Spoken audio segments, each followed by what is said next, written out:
Broadcasting from the business capital of the world, this is the Podcast Business News Network. And welcome back, everybody. We are going to help you move your life forward, realize some things in yourself that you probably had no idea existed. And that is the path to transformation. Why do you want to do that? Oh, I don't know. Let's say you want to have the job you always wanted. You want to be with the perfect person you always wanted.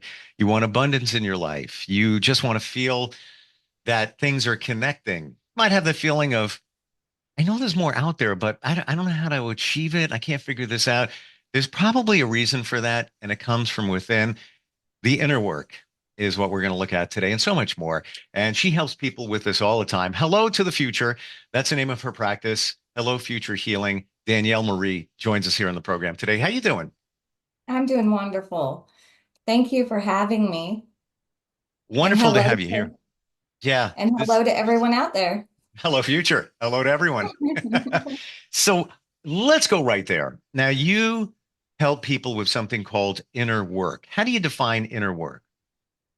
I define it as, I guess, to give a little visual perspective, Sure. as everything on the outside is a reflection of what's on the inside.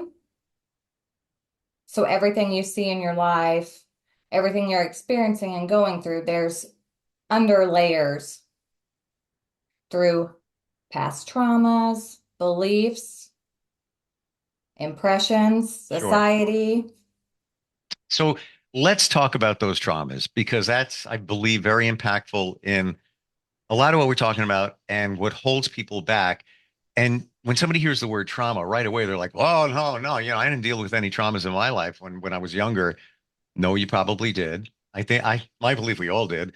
But there are big T traumas. There's the little T traumas. The big T could be the passing of a relative, something major, the little T. And correct me on any of this. This is just my theory. Little T got bullied on the playground once or multiple times. That would be me. And that had an impact on your life, but you don't realize that that's what's got you stuck here in the adult world. But it all goes back to when you were, I don't know, 7 years old. Yes, exactly. That's a wonderful example. Hmm. Other areas, especially in relationships, whether it's family, friendships, a lover, repeating cycles is a huge sign that there's inner work to be done. Hmm. And if you think about when you go into a relationship, you're really not going in with a clean slate. You've got all this luggage back here that's invisible that you're carrying, where it resides in the body, Yep. whether it's in the mind, physically, emotionally. And I don't like to use the word triggers. I like to call them blessing buttons. I never heard of it said that way. And that's such a nice way to put it because it is a blessing that something came up because what's going to happen? You're going to learn from it.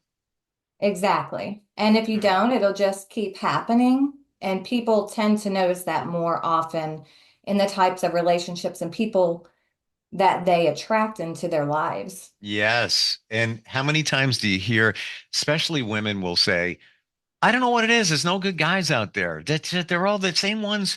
I meet the same ones all the time. They're like losers. I don't get it. There's just nobody good out there. And then you walk away from it. Well, there's probably a reason that a woman may be attracting those types of men, right? Exactly. Especially if a woman is nurturing and empathic. Nurses are notorious, as in my field, because you pour out to others and you're Mm. nurturing everyone around you, but you're emptying your cup. You're not nurturing and loving yourself. And self-love is a huge issue in the world today because people, society will say that going to get your hair, your nails done, go shopping, buy you something nice. Those are types of self-love, but that's not really where it needs to come from. It needs to be inside the heart. And a lot of people don't even know how to connect to their heart anymore. So True. And I was one of those people until I started talking to Me someone too. like you. Yeah. Oh, okay. Well, I want your story in a second, but I want to go back to what you said just a moment ago in terms of people showing up and the nurse. So I dated a nurse 2 years ago for about 6 months. We really, it was fun. We're still friends, but every third day she would have to take the day off. And she's like, I can't. I'm so beat. I said, you're an empath. You're taking on everybody's energy and it's draining you down. Side note, I would call everybody else out on the empath thing. I said, you realize you're an empath? I bet you probably don't even know you're an empath. A few months ago, I took a strength assessment test. I'm on the board of the Girl Scouts, and they said, everybody Um, here, take a test. We want to see what your strengths are, and it'll be a fun little session. Sure. So I take it, bunch of questions, rapid fire, half hour online. Just click the answer. Out of 34 strengths, number one for me was communication. All right, I get it. I've been doing this since I was a kid, literally. Number two, empath. I didn't even know. But I feel like I get pulled down and I'm always looking to help other people. I figured, all right, it's probably like 12 on the list of 34. No, number two. So the empath thing, I guess. Would you say that's you high up there on the list of your strengths? Yes. Yeah. I Yeah. thought it was a curse growing up because I didn't understand it Yeah. until I went through everything. And once you do the inner healing, you can turn it into that superpower. Yeah. So your weaknesses, when you do your inner healing, they actually become your medicine to heal. And then you can help others by sharing your experiences Yep. and your gifts in the world. Yeah. When I called it a strength a moment ago, I also wanted to say a curse as well. Because it's but until you figure this stuff out and use it to your best advantage, and protect yourself too. Yes. Danielle, give me your journey. How did you get to this point where you're helping people with this insight and energy healing and all of it? How far back would you like to start? How much time do we have? Okay, all right. You know what? Um, when I first embarked on my journey, it was hypnotherapy, and I said, "Take me back to my childhood." Like, not that it was a bad childhood, but I was like, "It all starts there." So why It don't we go? does. Why don't we start there for you? It really does.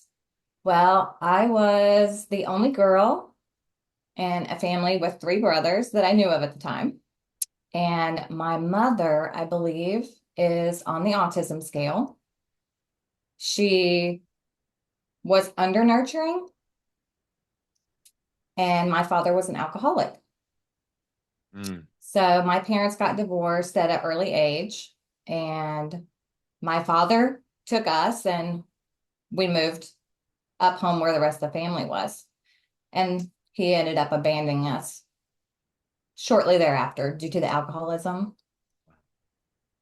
mm. I would have to say, though, before that,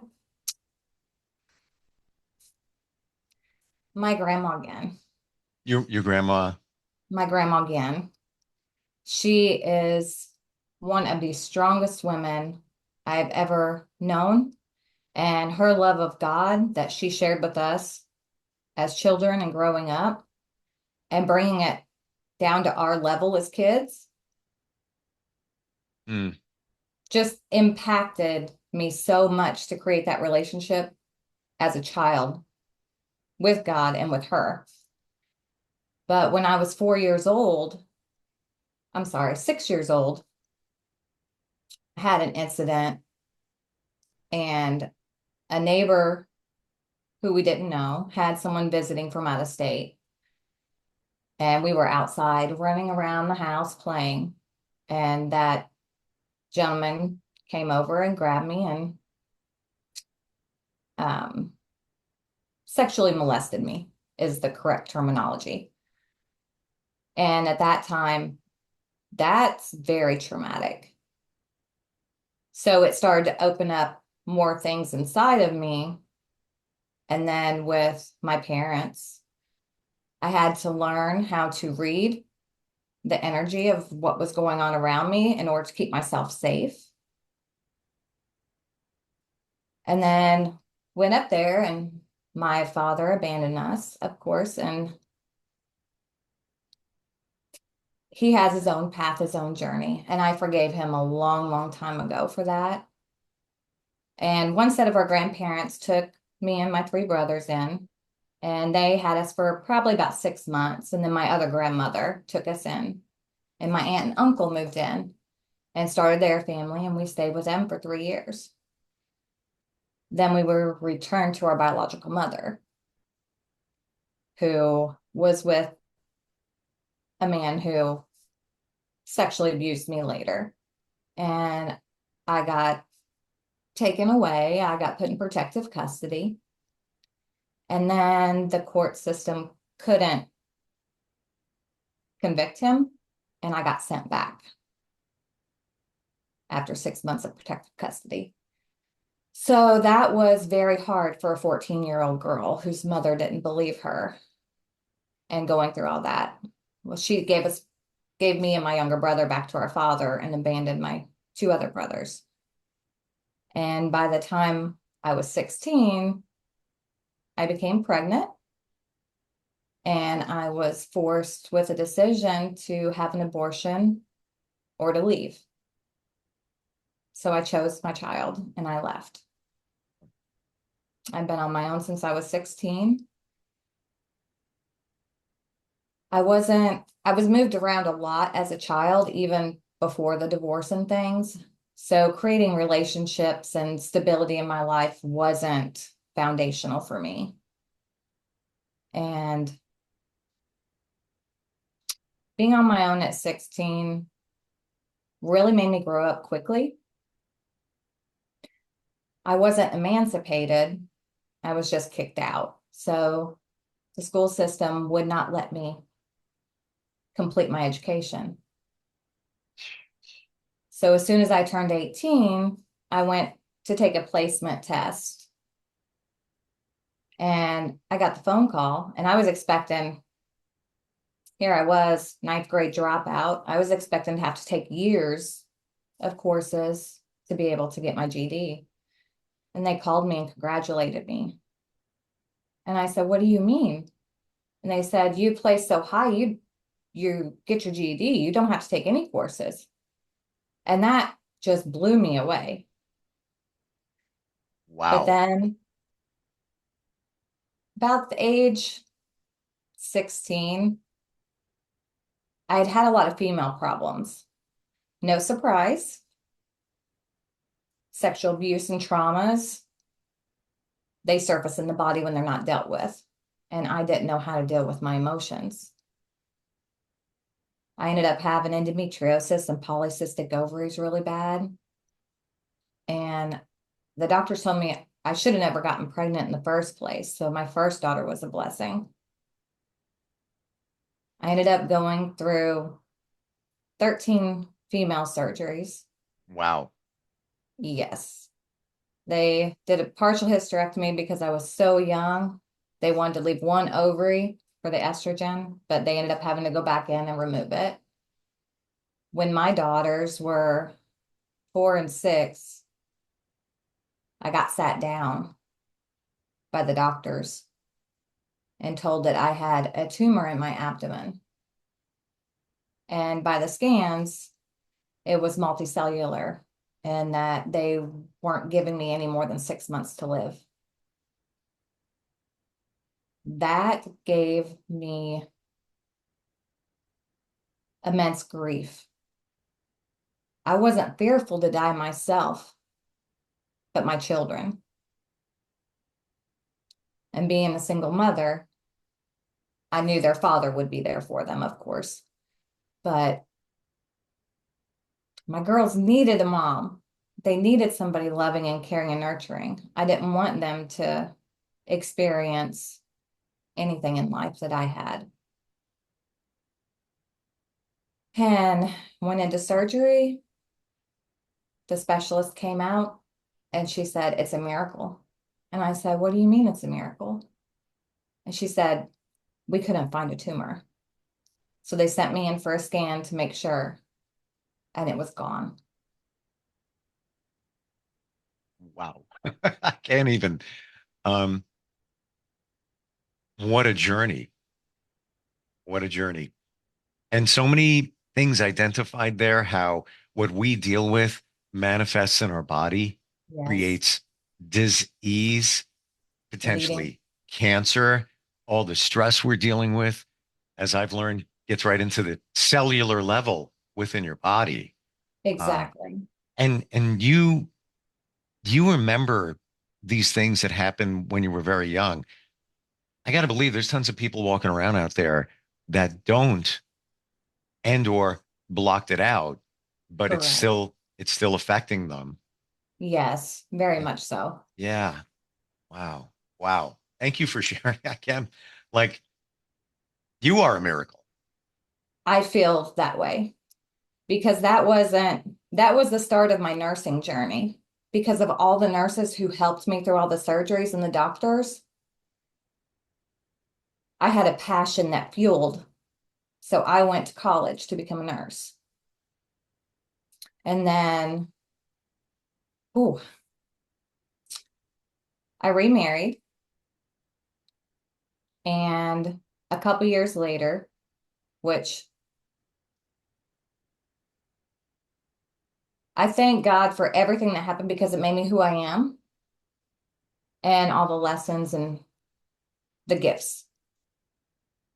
And now it's time to go out there. But this one is a little hard. I kept attracting people in my life who were the opposite of what I really needed. And my faith had wavered. And I got married a second time. And it was emotionally abusive. He was an addict, come to find out, and an alcoholic. And when I left, we separated. We tried to get back together to mend the broken pieces, but I couldn't trust him any longer. He ended up committing suicide. So I listened to God, went through a very hard time. A lot of people blamed me. People were breaking into my home, harassing me and my children, threatening them. So I'd always wanted to move to North Carolina. I fell in love with North Carolina through Nicholas Sparks movies. Mm, So I came to visit, and God blessed me with a healing home, and I moved to North Carolina. wow. Side note, I've been looking in North Carolina since I was in my 20s. Not even It is, kidding. No, I'm not kidding. it's amazing. Yeah. I get it. I don't know what it is. There's just something there. Um, your energy is amazing. Like even before your story, I feel it. I felt it. And despite everything, you seem so grounded in you in your life. I appreciate that. Thank you. Yeah. It's sometimes we got to go through stuff to get to a certain point, but maybe that defines what our purpose is, and your purpose is to help others. Well, you identified that by becoming a nurse, but then taking it steps further, and I guess realizing all of what you offer in terms of energy healing, Reiki, shamanic healing, all of that probably came from your journey and how it helped and healed you. Would you say that? Absolutely. For me to reach the spiritual side of it, after I moved to North Carolina, I worked in the prison system. I worked as a nurse and became the supervisor over a prison medical system. And I'll never forget it. Returned from Thanksgiving break that Monday, and I had an episode that I thought I was going to die In the prison? in the prison, but it wasn't from anyone else. It was myself. My body had been telling me all kinds of signs, but I wasn't listening to them. I was ignoring myself and taking care of my children, my grandchildren. Well, sure, because you're programmed to, I got to keep going. I can't take another day off. I got to focus. I got to get this done. And then we ignore our bodies. And that could be a whole other podcast, how your body is talking to you. You just got to listen. Absolutely. Yeah. But my heart increased up to the 180s. I was passing out, had to go to the emergency room. They got me stabilized, go to see the doctor the next day, and he's thinking it's autoimmune, running all these tests. So I'm doing research as we keep testing things one after another. Had to be taken out of work, couldn't drive, couldn't walk more than 20 feet without passing out. It was very deafening, is the word I want to say. What did they say was going on? Well, it took months to be diagnosed. And as a nurse, I self-diagnosed myself and begged the doctors to test me for tick diseases. Tick? Tick diseases. He didn't want to test me because in North Carolina, there's not Lyme's disease, as they said. So finally, he ran out of straws and he tested me. And the testing came back. I'm originally from Indiana. So I had Lyme's disease, I had Rocky Mountain spotted fever, and I had typhus. And they said that as long as the Lyme's disease had been in my body, it had to be at least greater than 10 years because it affected the conduction of my heart and my whole nervous system. So I got sent to a cardiologist. They told me there was nothing they could do. They sent me to neurology, cardiology, Mayo Clinic, Johns Hopkins. All they could do was put me on experimental heart failure medication to try to stop the heart issue. And I took it for a little while and it just didn't feel right. I heard to stop. I had built a prayer room. In my old house, I had a stairwell. And underneath the stairwell was a closet. So I took that closet and I took one of my grandchildren's old crib beds and I put it in there and a chair and a table.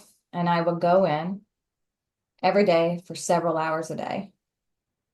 And I would spend time reading, in devotion, meditating. That's where I learned to meditate. Mm. And then I started to hear again. And I remembered as a child, I always heard people talking to me that other people didn't hear. And they thought I had imaginary friends. And then I experienced Jesus coming to me and holding me in that room. And then I was led to holistic type healings, but it was practices on myself to do. And then I was led to holistic healers and guided. And it was a very long journey. I was disabled 3 months after I was taken out of work. The same day I was taken out of work, I received a certified letter that they were terminating me because I had a job that had to be filled. It was a mandatory position. I totally understood. But I had no income once that stopped, and I had to pay for my insurance out of pocket. The same day, I got a phone call. I had gotten accepted to ECU to get my doctorate that fall, but it was for the next fall. I wasn't even a student yet. I got a phone call and I got a job with a stipend, a monthly stipend, no matter how much work I did. It was online, remotely, at home. That covered exactly my insurance, $600 a month.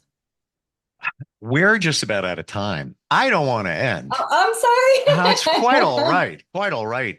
But you demonstrate courage, faith, resilience, and how the universe really does work. And I know, people say it all the time, one door closes, another door opens.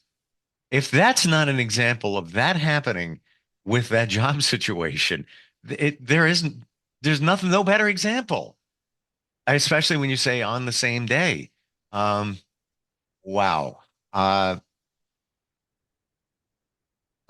Thank you for being transparent and sharing all of that, because it just shows that, listen, if you can get through that stuff, we can get through our stuff with the right coaching and the right healing and all of that, which we're going to get to next time we get here. Amazing. And, I've experienced a little bit of that healing through Reiki and other of the modalities that you offer before we met. It works, and it changes your life, and it transforms you. Danielle, what's the best way for somebody to find you? The best way is the website, and it's hellofuturehealing.com. hellofuturehealing.com. Yes. I love that name, because it is hello future. Yes. I'm going to heal. But step one is realizing and admitting to yourself that you got something to heal from, because many of us, even if you say it to them, you can see it. You saw their childhood. You see the way they act and operate now. You see the correlation. And that's personal. In a relationship that I was in long term, they didn't accept it. It's like, clearly you need to heal from that for life to be better. I'm so looking forward next time we get together and digging into these things like Reiki, energy healing, shamanic healing, and all of that. Wonderful having you here today. Thank you so much. It's been wonderful. It's been such a pleasure to meet you. Oh, thank you for even just giving me, let me grab some of your energy. I'm not an energy vampire, with your permission. We'll take that and the rest of us. And thank you. And we'll catch up next time. Okay. Okay. Thank you. We'll be right back. Are you looking for even more of the podcasts and hosts that you love? The Podcast Business News Network is proud to announce that you now have even more ways to listen live. Check out the MyTuner Radio, online radio box, and Simple Radio apps on iOS and Android, or find us online. Search for Business News Network on mytuner-radio.com, or search Podcast Business News Network on streama.com and onlineradiobox.com/US. Take your podcast on the go and don't miss a minute of the action.